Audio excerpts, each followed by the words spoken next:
Bonjour à tous. Alors aujourd'hui, on va voir comment est-ce qu'on fait la somme de deux nombres relatifs. Alors la somme, je rappelle, c'est une addition. Ici, on va avoir trois cas à connaître. Le premier cas, il est très facile, vous le connaissez depuis très longtemps, c'est quand les deux nombres sont positifs. Ça, c'est par exemple 2 plus 2, ça fait 4, 5 plus 10, ça fait 15. Ça, je ne reviens pas dessus, vous savez le faire maintenant depuis très longtemps. Le deuxième cas, c'est, voilà, vous allez voir, il est facile aussi, c'est quand les deux nombres sont négatifs. Par exemple, -1 plus -4. Alors là, en fait, vous faites comme s'ils étaient positifs, c'est-à-dire que dans votre tête, vous faites 1 plus 4, qui fait 5, et vous allez venir mettre un moins devant le 5. Voilà. Par exemple, si j'ai -2 plus -12, dans ma tête, je fais 2 plus 12, ça fait 14, et je rajoute un moins devant.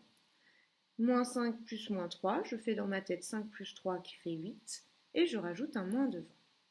Le cas qui va être plus compliqué, c'est quand on a deux nombres de signes contraires. Par exemple, 7 plus -2. Alors là, quand on a deux nombres de signes contraires, dans sa tête, il faut faire une soustraction. On prend le plus grand, enfin celui qui a la plus grande distance à 0, pour être précise. Donc on fait 7 moins 2, d'accord? On va soustraire. 7 moins 2, ça fait 5. Et après, on regarde lequel a la plus grande distance à 0, entre guillemets, lequel est le plus grand. Est-ce que c'est 7 ou est-ce que c'est 2? Ici, c'est 7. Donc, je vais venir regarder devant mon 7, est-ce qu'il y a un moins ou pas? Il est positif ou il est négatif? Il est positif, donc mon résultat sera positif. Ici, j'ai -5 plus 15. Alors, -5 plus 15, même chose, on a un négatif, un positif. Donc, dans ma tête, je vais faire une soustraction. Je vais faire 15 moins 5, ça fait 10. Je vais regarder lequel des deux a la plus grande distance à 0. C'est 15 et 15 il est positif. Donc mon résultat va être positif. Je vais vous faire un dernier exemple.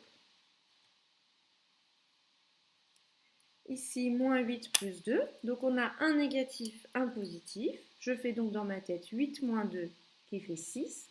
Et là, celui qui a la plus grande distance à 0, c'est 8. C'est lui qui est le plus grand entre 8 et 2, c'est 8. Or, mon 8, regardez bien, il est négatif, il y a un moins devant. Donc, je vais venir mettre un moins devant mon résultat. Donc, voilà la technique. On a deux cas de figure assez faciles, d'accord? On connaît, alors celui-ci, on connaît depuis très longtemps. Celui-ci, c'est pratiquement la même chose, il faut juste penser à mettre un moins. Et puis, il y a un petit peu plus compliqué, où là, il faut se creuser un petit peu la tête, où on a un positif et un négatif. Donc, je vous réexplique rapidement. On fait dans sa tête une soustraction.